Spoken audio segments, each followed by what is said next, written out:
하나님 말씀 예레미야 34장 8절부터 22절의 말씀입니다. 예레미야 34장 8절부터 22절 말씀 봉독하겠습니다. 시드기야 왕이 예루살렘에 있는 모든 백성과 한 가지로 하나님 앞에서 계약을 맺고 자유를 선포한 후에 여호와께로부터 말씀이 예레미야에게 임하니라. 그 계약은 사람마다 각기 히브리 남녀 노비를 놓아 자유롭게 하고 그의 동족 유다인을 종으로 삼지 못하게 한 것이라.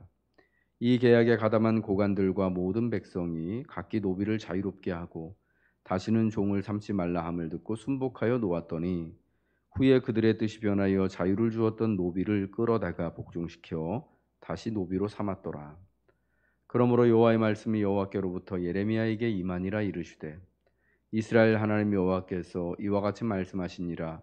내가 너희 선조를 애굽 땅 종의 집에서 인도하여 낼 때에 그들과 언약을 맺으며 이르기를 너희 형제 히브리 사람이 내게 팔려왔거늘 너희는 7년 되는 해에 그를 놓아줄 것이니라. 그가 6년 동안 너를 섬겼은즉 그를 놓아 자유롭게 할지니라 하였으나 너희 선조가 내게 순종하지 아니하며 귀를 기울이지도 아니하였느니라. 그러나 너희는 이제 돌이켜 내 눈앞에 바른 일을 행하여 각기 이웃에게 자유를 선포하되 내 이름으로 일컬음을 받는 집에서 내 앞에서 계약을 맺었거늘 너희가 돌이켜 내 이름을 더럽히고 각기 놓아 그들의 마음대로 자유롭게 하였던 노비를 끌어다가 다시 너희에게 복종시켜 너희의 노비로 삼았도다.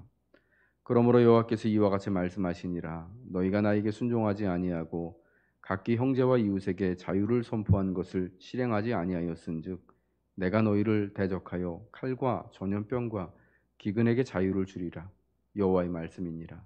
내가 너희를 세계 여러 나라 가운데에 흩어지게 할 것이며 송아지를 둘러 쪼개고 그 두 조각 사이로 지나매 내 앞에 언약을 맺었으나 그 말을 실행하지 아니하여 내 계약을 어긴 그들을 곧 송아지 두 조각 사이로 지난 유다 고관들과 예루살렘 고관들과 내시들과 제사장들과 이 땅 모든 백성을 내가 그들의 원수의 손과 그들의 생명을 찾는 자의 손에 넘기리니 그들의 시체가 공중의 새와 땅의 짐승의 먹이가 될 것이며 또 내가 유다의 시드기야 왕과 그의 고관들을 그의 원수의 손과 그의 생명을 찾는 자의 손과 너희에게서 떠나간 바벨론 왕의 군대의 손에 넘기리라. 여호와의 말씀이니라. 보라, 내가 그들에게 명령하여 이 성읍에 다시 오게 하리니 그들이 이 성을 쳐서 빼앗아 불사를 것이라.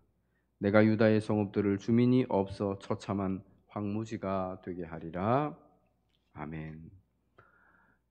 오늘 본문 예레미야 34장의 말씀에서는요, 그 시드기야의 그 마지막 때, 그러니까 유다와 예루살렘이 곧 임박한 심판을 앞두고 있었던 때에 그들이 그 나라 안에서 맺었던 한 언약, 모든 백성과 한 가지로 하나님 앞에서 맺었던 언약을 말씀해주고 있습니다.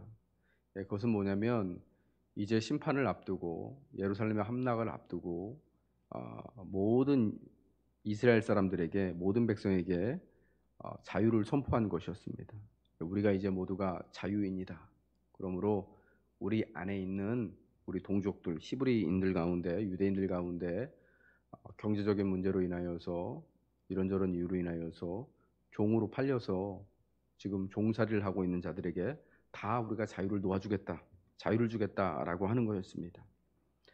사람마다 각기 히브리 남녀 노비를 놓아 자유롭게 하고 그의 동족 유다인을 종으로 삼지 못하게 한 것이었습니다. 예, 그래서 이 계약에 모든 백성들이 특별히 고관들과 모든 백성이 각기 노비를, 그러니까 히브리 종들을 가지고 있었던 사람들이죠. 다 계약을 맺어서 자유롭게 하고 다시는 종을 삼지 말람을 듣고 순복하였다라는 것입니다. 예, 그런데 이 자기들을 이제 이렇게 곧 예루살렘을 함락시키려고 애워싸고 있던 이 갈대아 사람들이 잠깐 물러가는 일이 있었습니다.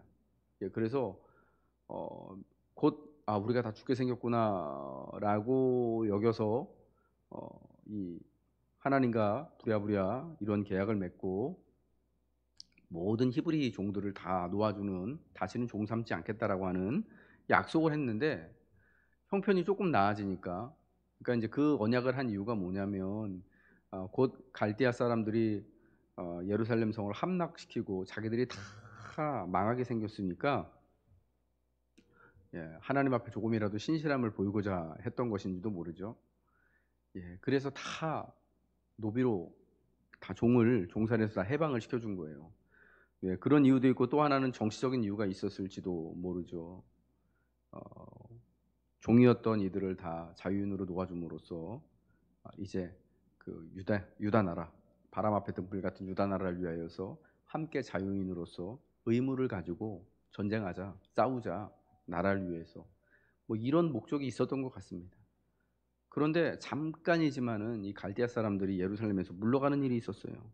그래서 형편이 좀 나아지니까 이 자기 종들을 놓아주었던 이 고관들이 그 사람들이 어떻게 했냐면은 뜻이 변하여 자유를 주었던 노비를 끌어다가 복종시켜 다시 노비를 삼는 일이 벌어지게 된 것입니다. 그러니까 이들이 사실은 자기 동족 중에 노비로 종이 된 자들을 놓아준 이유가 하나님 앞에 이 하나님의 말씀의 신실함을 지키고 순종하기 위함이 아니라 사실은 잠깐의 그때의 어려움을 국가의 어려움을 모면하고자 했던 꼼수였다라는 것이 밝혀지는 것입니다. 그리하여 하나님의 말씀이 예레미야에게 다시 임합니다. 12절부터 말씀하시죠. 내가 너희 선조를 애굽 땅 종의 집에서 인도하여 낼 때에 그들과 언약을 맺으며 이르기를 너희 형제 히브리 사람이 내게 팔려왔거든 너희는 7년 되는 해에 그를 놓아줄 것이니라. 그가 6년 동안 너를 섬겼은즉 그를 놓아 자유롭게 할지니라 하였으나 너희 손조가 내게 순종하지 아니하여 귀를 기울이지도 아니하였도다.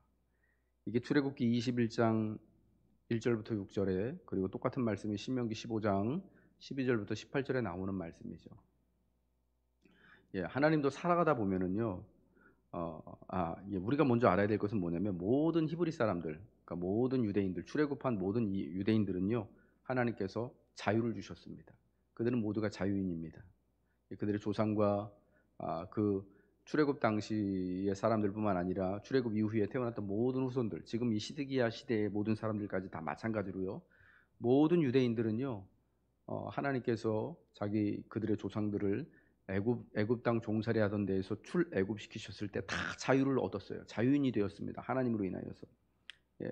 원래는 애굽 땅에서 바로와 애굽 사람들의 종살이 하던 것들을 하나님께서 하나님의 권능의 팔로 구속시키셨죠. 값을 주고 데리고 나오셨습니다. 그래서 모두를 자유인으로 바꾸셨습니다. 그래서 히브리인의 모든 남자들은 다 하나님의 것이 되는 거예요. 그래서 그 언약의 증표를 하나님께서 모든 남자들은 태어난 지 8일 만에 할례를 받으라고 하시는 것이고, 그리고 레위기서에 말씀하는 것처럼 이제 나이가 차서 만 20세 이상이 되면은 또 민수기에 보면 어떻습니까? 전쟁에 나갈 만한 사람들로서 계수하잖아요. 그래서 하나님의 것으로서 삼는 거예요. 그런 상징적인 의미가 있는 것입니다. 하나님이 그들에게 자유를 줬기 때문에 그들이 자유인으로 살아간다. 그들의 자유는 하나님 안에 있는 자유다. 그래서 그 백성의 모든 소유권이 아버지 되신 하나님께 있다라는 거예요. 그래서 원칙적으로는요, 모든 히브리 사람들은요, 남자건 여자건 간에 종으로 팔려서는 안 되는 거예요. 왜? 그 사람이 누구의 것입니까? 하나님의 것이고 하나님은 그에게 영구한 자유를 그와 그의 후손에게 약속하시고 주셨기 때문이죠. 그런데 가나안 땅에 들어와서 살면서 이제 정착하면서 살아가면서 보니까 여러 가지 경제적인 차등이 생겨나게 되는 거죠. 환경에 따라서. 성실하게 일한 사람은 그에 따른 더 부수적인 더 많은 것들을 누리게 될 것이고, 그리고 또 이런저런 또 때에 따라 이런 또 상황이 또 굉장히 바뀌게 돼서 어떤 사람들은 성실하게 살았지만 또 자기가 있는 것을 다 까먹고 빚지게 되어지고, 그래서 어쩔 수 없이 형제의 집에, 다른 이웃의 집에 종살이를 하러 들어가게 되어지는 경우가 생기게 되었다라는 것입니다. 그래서 그때를 대비해서요, 그때를 다 아시는 하나님께서요, 이 14절에 나와 있는 이 말씀, 출애굽기 21장에 나와 있는 말씀을 주신 거예요. 여러저런 이유로 형제 히브리 사람이 내게 팔려왔거든. 7년 동안, 6년 동안 그를 종으로서 부리고 7년째 되는 해가 되면 그때가 여러분 안식년이잖아요. 땅도 쉬고 사람도 종으로 팔려왔던 히브리 사람들도 놓아주는 거예요. 6년 동안 너를 섬겼은즉 그를 놓아 자유롭게 해라. 그러니까 6년 동안은 그가 빚을 이제 종살이하면서 다 갚은 것으로 쳐주라는 거예요. 그리고 7년째에 자유롭게 해라. 예, 그렇게 하면은 사실은 그를 종으로 붙들고 있는 사람들의 입장에서는 이만저만한 손해가 아닐 겁니다. 근데 하나님은 이거예요. 내가 6년 동안 사실은 그를 종으로서 부린 것을 통하여서 경제적인 모든 이득을 다 네가 다 소환한 것이다라고 보시는 것이고, 또 하나는 뭐냐면 그렇게 하나님 말씀에 순종함으로써 세상 사람들이 볼 때는 손해 보는 것이 분명하잖아요. 자기 재산상의 손해가 되는 거니까. 예, 그럼에도 불구하고 하나님 말씀에 듣고 지켜 순종함을 통하여서 살아간다라는 것을, 하나님 말씀에 순종하는 것이 더 큰 복이다라는 것을 가르치시는 거예요. 배우게 하시는 것입니다. 예, 그런데 사실은 안타깝게도 이스라엘 역사 중에 이러한 안식년이 제대로 사실은 지켜져서 희년이 선포되어지고 안식년이 선포되어져서 종으로 팔려갔던 히브리 형제들이 다시금 자유인으로 돌아가는 일이요 일어나지가 않았어요. 별로. 예, 그렇게 자유인으로 놓아 주었다가도 다시 또 형편이 어려워져서 뭐 그런 게 있잖아요. 어, 다시금 그 원래 옛 주인에게로 돌아갈 수밖에 없는 여러분 그런 상황들이 나타나게 됐던 것입니다. 예, 특별히 이 시드기야 때에 예루살렘의 멸망을 앞두고요, 하나님 앞에 정말 신실함을 보여주고 싶었나 봐요, 그들이. 예. 그런데 어려움이 잠깐 지나가고 또 잠깐이지만 정말 상황이 조금 호전되니까 다시금 자기들이 맺었던 하나님과 맺었던 언약, 이것은 그냥 자기들의 있던 종들을 자유롭게 내보내는 것만이 아니라 하나님과 함께 관계에서 맺은 언약이거든요. 이 사람들이 이제 하나님의 말씀에 따라서 자유롭게 해주고 원래 소유주이신 하나님께 돌려드립니다라고 하는 언약인데, 그거를 그냥 헌신짝처럼 내버리게 된 거예요. 그러니까 하나님께서도 뭐라고 말씀하시는 거니까, 시드기야와 그 시대를 너희가 나의 명령을 어겼던 것처럼 버린 것처럼 나도 너희를 버리겠다. 17절 말씀처럼 너희가 나에게 순종하지 아니하고 각기 형제와 이웃에게 자유를 선포한 것을 실행하지 아니하였은즉 내가 너희를 대적하여 칼과 전염병과 기근에게 자유를 주리라. 여호와의 말씀이니라. 내가 너희를 세계 여러 나라 가운데 흩어지게 할 것이며, 예, 송아지를 둘러 쪼개 언약을 맺은 것처럼 너희를 둘러 쪼개서 심판할 것이다 라고 하나님이 말씀하시는 것입니다. 여러분 누구든지요 이 임박한 어려움을 당하여서는, 급박한 상황 가운데서는요 신실해질 수 있어요. 진실되게 하나님을 찾을 수 있습니다. 예, 누구도 어느 한순간에는 신실하게 하나님을 찾고 하나님의 약속을 붙잡고 하나님 내가 이렇게 살겠습니다라고 결단하고 다짐할 수 있습니다. 그런데 중요한 것은요, 그 고백과 결단이요 변하면 안 되는 거잖아요. 형편이 조금 나아졌다고 해서 헌신짝처럼 버리면 그건 약속이 아닌 거죠. 믿음이 아닌 거죠. 신실함이 아닌 것입니다. 예.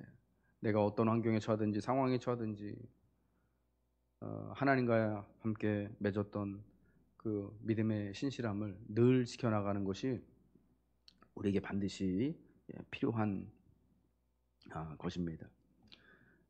특별히 어려운 형편 가운데 처해 있을 때, 위기에 처해 있을 때 하나님을 붙잡고 하나님께 고백했던 그 순종을 우리는 잊어서는 안 되는 것입니다.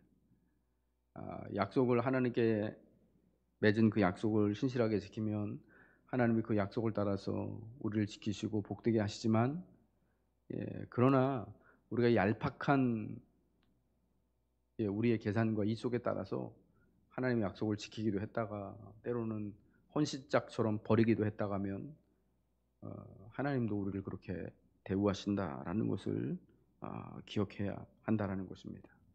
우리 하나님이 사랑하는 성도 여러분들, 이제 우리가 시작되어지는 이 셋째 주간, 9월의 셋째 주간, 언제나 하나님 앞에 신실할 수 있기를 기도하시기 바랍니다.